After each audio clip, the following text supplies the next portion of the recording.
2 ദിവസമായിട്ട് ഇൻസ്റ്റാഗ്രാമിലൊക്കെ ട്രെൻഡിങ് ആയിക്കൊണ്ടിരിക്കുന്ന ഒരു പോസ്റ്റാണ്. പുതിയൊരു പഠനം വന്നിട്ടുണ്ട്. പുക വലിച്ചു കഴിഞ്ഞാൽ പെൺകുട്ടികളിൽ 22 മിനിറ്റും പുരുഷന്മാരിൽ 17 മിനിറ്റും നഷ്ടപ്പെടുന്നു എന്നൊരു ന്യൂസ്. ഏതോ യൂണിവേഴ്സിറ്റി നടത്തിയൊരു പഠനമാണ്. ഇത് ഏതെങ്കിലും വാട്സപ്പ് യൂണിവേഴ്സിറ്റി ആണോ എന്നൊന്നും അറിയത്തില്ല. പക്ഷേ ആളുകൾ ഇങ്ങനെ ഷെയർ ചെയ്തുകൊണ്ടിരിക്കുകയാണ് ഈ പോസ്റ്റുകൾ. എന്താണ് അനുഭവിക്കാൻ പറയാനുള്ളത്? അല്ല, എന്തുകൊണ്ടാണ് അവിടെ പുരുഷന്മാർക്ക് 17ഉം സ്ത്രീകൾക്ക് 22ഉം? അവിടെ എന്തുകൊണ്ടാണ് ഒരു വ്യത്യാസം വരുന്നത്? അത് അവരുടെ ശരീര ഘടനകളെല്ലാം വ്യത്യസ്തമല്ലേ. സ്ത്രീയും പുരുഷനുമല്ലേ എന്ത് പറഞ്ഞു കഴിഞ്ഞാലും. അപ്പോൾ അവരുടെ ശരീരത്തിലുള്ള എല്ലാ ഘടനകളും വ്യത്യസ്തമായിരിക്കും. ഹോർമോണൽ ചേഞ്ചസ് വ്യത്യസ്തമായിരിക്കും അല്ലേ. അപ്പൊ അവർക്ക് അഫക്ട് ചെയ്യുന്ന ഇതും കോസ്റ്റും വ്യത്യസ്തമായിട്ടായിരിക്കും അല്ലേ. അപ്പൊ നമ്മള് ഈ ആളുകളിൽ അത് എന്താ പറയാ, മിനിറ്റുകളുടെ വ്യത്യാസങ്ങൾ വരുന്നുണ്ടെങ്കിൽ പോലും നമുക്ക് എല്ലാവർക്കും അറിയുന്ന കാര്യമാണ് പുകവലിക്കുന്നത് നമ്മുടെ എല്ലാവരുടെയും ആരോഗ്യത്തിന് ഹാനികരമാണ്. അത് അർബുദത്തിന് വഴിവെക്കും. നമ്മൾ സിനിമ കാണാൻ പോകുമ്പോൾ അതിൽ കേൾക്കുന്ന പോലെ തന്നെ ശ്വാസകോശ സ്പോഞ്ച് പോലെയാണ്, അത് അതിനെ ബാധിക്കും. ഓടിക്കൊണ്ടിരിക്കുമ്പോൾ റൺഔട്ട് ആവുന്നത് എന്ത് കഷ്ടമാണ്. അതെ, അത് ഭയങ്കര കഷ്ടമാണ്. അപ്പം ഇതിനെ നമ്മൾ എന്താ പറയാ, തമാശ രൂപേണ സമീപിക്കേണ്ട ഒരു വിഷയമല്ല അത്, കാര്യം പറഞ്ഞു കഴിഞ്ഞാൽ. പക്ഷെ എന്താ പറയാ, സർക്കാർ അതിന് കൃത്യമായ ടാക്സും കാര്യങ്ങളൊക്കെ വെച്ച് അതവിടെ വിൽക്കുന്നുണ്ട് എന്നുള്ളതാണ്. അതുകൊണ്ട് അത് നേരത്തെ കുറച്ചു മുൻപ് ഷാറൂഖ് ഖാന്റെ വിഷയം, അല്ല ഇതേ പോസ്റ്റ് ഞാൻ എൻ്റെ ഫ്രണ്ടിനെ അയച്ചു. അപ്പോഴേ പറഞ്ഞത് അയ്യോ എന്റെ 22 മിനിറ്റ് പോയേ എന്നും പറഞ്ഞുകൊണ്ട് ആൾക്കാർ അത് നിർത്തുന്നില്ല. അത് കഴിഞ്ഞ് കുറച്ച് കഴിയുമ്പോഴത്തേക്കും വലിച്ചോണ്ടിരിക്കുന്ന കാണാം. അതാണ് ഞാൻ നേരത്തെ പറഞ്ഞു വന്നത്. ഷാറൂഖ് ഖാൻ പറഞ്ഞ പോലെ അദ്ദേഹം പറഞ്ഞിരുന്നു, അതായത് ചില നടന്മാരും നടിമാരും ഒക്കെ ചില ഉൽപ്പന്നങ്ങളുടെ പരസ്യത്തിൽ അഭിനയിക്കുന്ന സമയത്ത്, അല്ലെങ്കിൽ അഭിനയിക്കാൻ പരസ്യ കമ്പനികൾ അവരെ സമീപിക്കുമ്പോൾ അവർ പറയാറുണ്ട്, അതായത് എന്താ, ഞാൻ ഇത്തരം ആളുകൾക്ക് ഹാനികരമാവുന്ന പദാർത്ഥങ്ങൾ അടങ്ങിയ ഉൽപ്പന്നങ്ങളുടെ പരസ്യത്തിൽ ഞാൻ അഭിനയിക്കില്ല. എനിക്ക് എന്താ പറയാ, ആളുകളുമായുള്ള അല്ലെ ജനങ്ങളുമായി എനിക്കൊരു കമ്മിറ്റ്മെന്റ് ഉണ്ട്, അതെനിക്ക് കാത്തു സൂക്ഷിച്ചേ പറ്റുള്ളൂ. അതുകൊണ്ട് ഞാൻ ഇത്തരം പരസ്യങ്ങൾക്ക് റോൾ മോഡലായി അല്ലെങ്കിൽ അതിനൊരു മോഡലായിട്ട് ഞാൻ അഭിനയിക്കില്ല എന്ന് അവർ പറയാറുണ്ട്. പക്ഷെ ഷാറൂഖ് ഖാൻ അതിൽ നിന്ന് വിഭിന്നമായി പറഞ്ഞ എന്താന്ന് വെച്ച് കഴിഞ്ഞാൽ, അത് ഞങ്ങൾ അഭിനേതാക്കളുടെ വരുമാന മാർഗമാണ്, അത് ഞങ്ങൾ അഭിനയിക്കുക തന്നെ ചെയ്യും, അതിൽ ഞങ്ങൾ അഭിനയിച്ചതിൽ ഞങ്ങൾ വിമർശിക്കുകയോ കുറ്റപ്പെടുത്തുകയോ ചെയ്യുന്നതിൽ അർത്ഥമില്ല, അല്ലെ കാര്യമില്ല. മറിച്ച് അത് ഹാനികരമാണ് ആ ഉൽപ്പന്നമെങ്കിൽ ജനങ്ങൾ അത് ഉപയോഗിക്കാതിരിക്കുക എന്നത്, ഒന്നുകിൽ അത് ചെയ്യുക, അതല്ല എങ്കിൽ സർക്കാർ ആ ഒരു ഉൽപ്പന്നത്തെ നിരോധിക്കുക. ഇത് രണ്ടിലേതെങ്കിലും ഒന്ന് ചെയ്യുക എന്നല്ലാതെ ഈ അഭിനയിക്കുന്നവരെ കുറ്റം പറഞ്ഞിട്ട് കാര്യമില്ല എന്നാ പറഞ്ഞത്. പക്ഷെ എന്തൊക്കെ പറഞ്ഞു കഴിഞ്ഞാലും ഇത് ഉപയോഗിക്കുന്നവർക്ക് അതിൻ്റെതായിട്ടുള്ള ദോഷങ്ങൾ സംഭവിക്കുന്നുണ്ട്, അതൊരു യാഥാർത്ഥ്യമാണ്. കൂടുതലും ആളുകൾ ഇത് വലിച്ചു തുടങ്ങുന്നത് വെച്ചാൽ, എന്തായാലും മനുഷ്യനല്ലേ, കൂടിപ്പോയി കഴിഞ്ഞാൽ 10, 20, 30, 40 വയസ്സ് വരെ നമ്മളൊക്കെ ജീവിക്കൂ. ആരും ഇല്ല ഇത് വലിച്ചു കഴിഞ്ഞു കഴിഞ്ഞാൽ ക്യാൻസർ വരുന്ന അറിയാത്തതായിട്ട്. ഇത് എന്താ പറയാ, ഇതെന്തോ മുട്ടായി തിന്നുന്ന ലാഘവത്തോടെ തിന്നുന്ന. പെട്ടിക്കട തൊട്ട് നമ്മൾ നടന്നു പോകുന്ന വഴി വരെ സിഗരറ്റിന്റെ കവറുകൾ കാണും. ആ കവറിലെല്ലാം എഴുതി വെച്ചേക്കുന്നത് എന്തുവാ, ക്യാൻസർ ബാധിച്ച് മൂർധന്യാവസ്ഥയിൽ എത്തിയൊരു മനുഷ്യന്റെ മുഖമാണ് ഓരോ എന്താ സിഗരറ്റ് പാക്കറ്റിന്റെയും മുൻഭാഗത്തുള്ള. അത് കണ്ടുകൊണ്ടാണ് നമ്മൾ അത് തുറക്കുന്നത്. നമുക്ക് ഒരു സാധനം തന്നെ കണ്ട് അതിനൊരു വില പോവുക, അല്ലെങ്കിൽ എന്താ പറയാ, അതിനൊന്നും വലിയ ചൂടില്ല അതെ ആവുക എന്ന് പറയുന്ന പോലെയാണ്. അതൊക്കെ ആൾക്കാർക്ക് അതാണ് എന്ന് മനസ്സിലായി. അതിപ്പോ ഒരു എന്താ പറയാ, എന്ത് സാധനത്തിനും ഒരു ട്രേഡ് മാർക്ക് ഉള്ള പോലെ അത് അതിന്റെ ട്രേഡ് മാർക്കാണ് എന്ന് കരുതുന്ന ആളുകളായി തീർന്നിട്ടുണ്ട് പുകവലിക്കാർ. പക്ഷേ പുകവലിച്ച് ചെയിൻ സ്മോക്കേഴ്സ് ആവുന്ന കാര്യമാണ് കഷ്ടം. ഇവർക്ക് ഇതില്ലാതെ പറ്റത്തില്ല. ഇവർ ഇതിന് വേണ്ടിയിട്ട് എന്തും ചെയ്യുന്ന രീതിയിലേക്ക് ഇവർക്ക് ഇപ്പൊ മദ്യപിക്കുന്നതിന്റെ കൂട്ട് തന്നെയാണ് പുകവലിക്കുന്നവർക്ക്. ചെയിൻ സ്മോക്കേഴ്സ് ആണെങ്കിൽ അവർക്ക് ഇടയ്ക്കൊന്നും പുക വലിച്ചില്ലെങ്കിൽ അവരുടെ ശരീരം മൊത്തത്തിൽ ഫുള്ളായിട്ട് ഡൗൺ ആവും. അവർക്ക് എന്തോ ചെയ്യണമെന്ന് അറിയാതെ ഇങ്ങനെ നിൽക്കുന്ന ഒരു അവസ്ഥ വരും. അപ്പോഴായിരിക്കും അവർ വീണ്ടും പോയി പുക വലിക്കുന്നത്. അതൊരു അഡിക്ഷനാണ്. അതവർ തിരിച്ചറിയാതെ പോകുമ്പോൾ അവർക്ക് നഷ്ടപ്പെടുന്ന പൈസയാണെങ്കിലും സമയമാണെങ്കിലും അവരുടെ ശരീരമാണെങ്കിലും അവരത് ചിന്തിക്കുന്നേ ഇല്ല. ഈ ആളുകൾക്ക് ചെയിൻ സ്മോക്കിങ്ങിൽ നിന്ന് രക്ഷ നേടാൻ വേണ്ടി നമ്മൾ സിനിമ തിയേറ്ററിലൊക്കെ പോയി കഴിഞ്ഞു കഴിഞ്ഞാൽ ഒരു ടോൾ ഫ്രീ നമ്പർ ഒക്കെ കാണാൻ പറ്റും.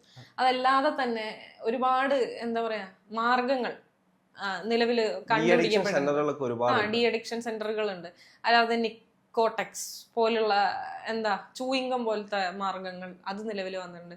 അത് വേറൊരു ഫണ്ണായിട്ട് എവിടെയോ ഞാൻ വായിച്ചിട്ടുണ്ടായിരുന്നു. അതായത് സിഗരറ്റ് വലിച്ച് സിഗരറ്റ് കിട്ടാതെ കിടന്ന് വിരളി കൊണ്ട സമയത്താണ് അവർക്ക് അഭയമായിട്ട് ഈ നിക്കോടെക്സ് കൊടുത്തത്. അതായത് അത് ചവച്ച് അഡിക്ഷൻ മാറ്റാൻ വേണ്ടി, അത് ചവച്ച് സിഗരറ്റിനോടുള്ള അഡിക്ഷൻ മാറട്ടെ, പിന്നെ അതൊന്നും ഒരു മുക്തിയാവുമല്ലോ എന്ന് കരുതി അവസാനം വന്ന് നിക്കോടെക്സിനോടായി ലഹരി എന്നുള്ളത്. പിന്നെ നിക്കോടെക്സ് കിട്ടാതെയായി അടിപിടി നിലവിളിയൊക്കെ.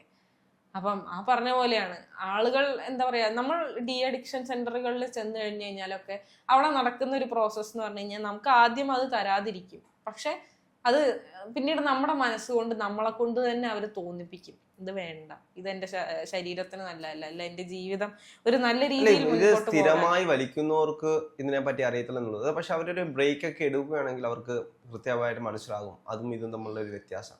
കാരണം ഇവരെ കൊണ്ടൊക്കെ മലയൊക്കെ കയറാൻ പോകുമ്പോൾ ഇവർക്ക് തന്നെ മനസ്സിലാവും അവർക്ക് വരുന്ന ശാരീരികപരമായിട്ടുള്ള ബുദ്ധിമുട്ടുകൾ. ശ്വാസം എടുത്ത് വിടാൻ നല്ല ബുദ്ധിമുട്ടായിരിക്കും. ഒരു ടൈം കഴിയുമ്പോഴത്തേക്ക് ഇവർക്ക് ഒന്നും ചെയ്യാൻ പറ്റാത്തൊരവസ്ഥയിലേക്ക് വരും.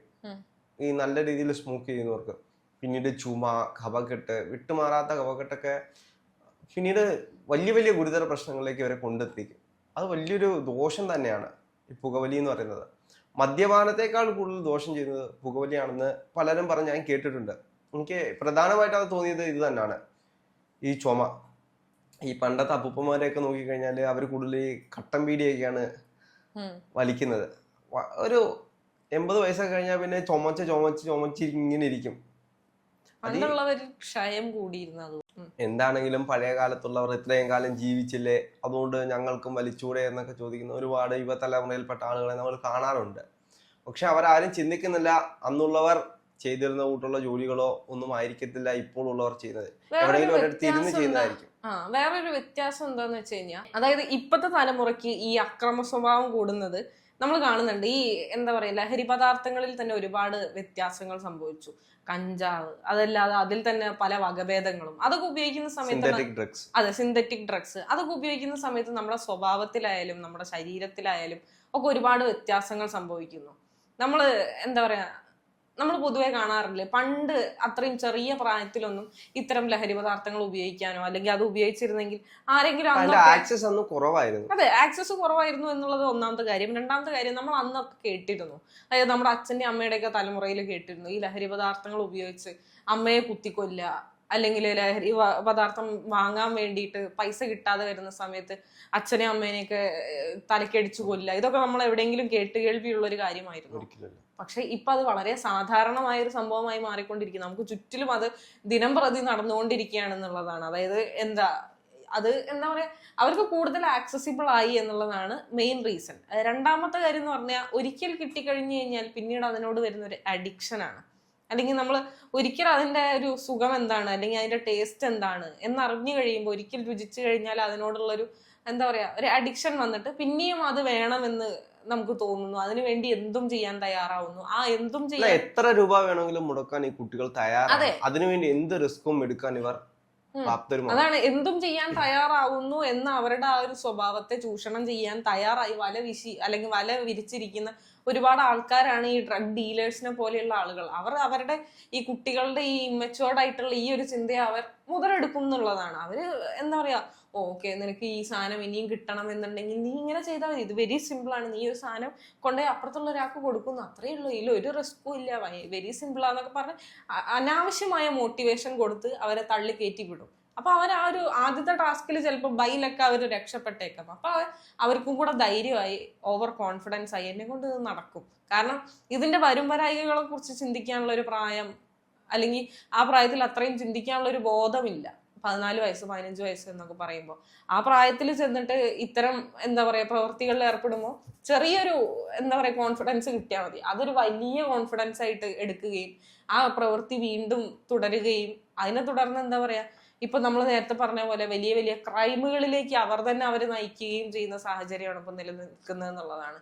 നമുക്ക് എല്ലാവർക്കും അറിയുന്ന പോലെ ഇതിനൊക്കെ കൃത്യമായ എന്താ പറയാ ഓരോ മാർജിനുകൾ വെക്കണം, അല്ലെങ്കിൽ ഓരോ പരിധികൾ വേണം എന്നുള്ളതാണ്. ഇന്ന പ്രായക്കാർക്ക് അത് ഉപയോഗിക്കാൻ പാടില്ല എങ്കിൽ അത് ഉപയോഗിക്കരുത്, അതിനെ എല്ലാ വിധേനയും തടഞ്ഞേ പറ്റുള്ളൂ.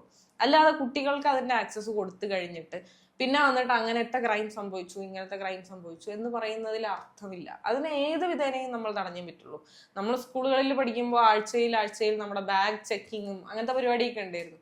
പക്ഷെ ആ സമയത്തൊന്നും അതല്ലാതെ നമ്മൾ പറയുമല്ലോ എന്താണ്, കള്ളന്മാര് ഒരു മുഴം മുൻപേ നമ്മളെ മനസ്സിലാക്കുമെന്ന് പറയുന്ന പോലെ ഇവരൊരു മുഴം മുൻപേ അതിനുള്ള അടുത്ത മാർഗം കണ്ടുപിടിച്ചിരിക്കും എന്നുള്ളതാണ്. വോട്ടെവർ അതിനെ ഏത് വിധേനയും തടയാൻ ശ്രമിക്കണം. മുതിർന്നവരിലാണെങ്കിൽ പോലും ഇത്തരം കാര്യങ്ങളുടെ ഉപഭോഗം ഒന്ന് കുറയ്ക്കാൻ എന്ത് ചെയ്യാൻ പറ്റും? ഇത് സർക്കാരിനും കൂടെ വരുമാനം കിട്ടുന്ന കാര്യമായതുകൊണ്ട് സർക്കാർ അതിനെ മോട്ടിവേറ്റ് ചെയ്യും എന്നുള്ളതാണ്. അല്ലെങ്കിൽ മോട്ടിവേറ്റ് ചെയ്യുക എന്നുള്ളതിനപ്പുറത്തേക്ക് അതിന് തടയിടില്ല എന്നുള്ളതാണ്. നമ്മൾ ഈ ഓണം, വിഷു, ക്രിസ്മസ് പോലുള്ള ആഘോഷ ദിനങ്ങളിൽ ബിവറേജിന്റെ അല്ലെങ്കിൽ ബെവ്കോയുടെ വരുമാനം എത്രയാണ്? നമുക്ക് കണക്കെടുക്കാൻ പറ്റുന്നതിനും അപ്പുറത്തേക്കാണ് അത്. എന്നാ പിന്നെ അത് ആളുകളുടെ നന്മയെ വിചാരിച്ചുകൊണ്ട് എന്തുകൊണ്ട് അത് ഓരോ കൊല്ലം കഴിയുന്തോറും മത്സരമാണ്. കഴിഞ്ഞ കൊല്ലത്തിൽ കൂടുതൽ കുടിക്കാൻ വേണ്ടി ഹാട്രിക് വിജയം എന്ന് പറയുന്ന പോലെ ഭയങ്കര ഹൈ ആയിട്ടുള്ള ചെലവാണ് നടക്കുന്നത് ഓരോ വർഷവും ഓരോ ആഘോഷത്തിലും. ആളുകളുടെ നന്മ വിചാരിക്കുകയാണ് സർക്കാർ എന്നുണ്ടെങ്കിൽ ആഘോഷിക്കുകയും ചെയ്യുന്നുണ്ട്.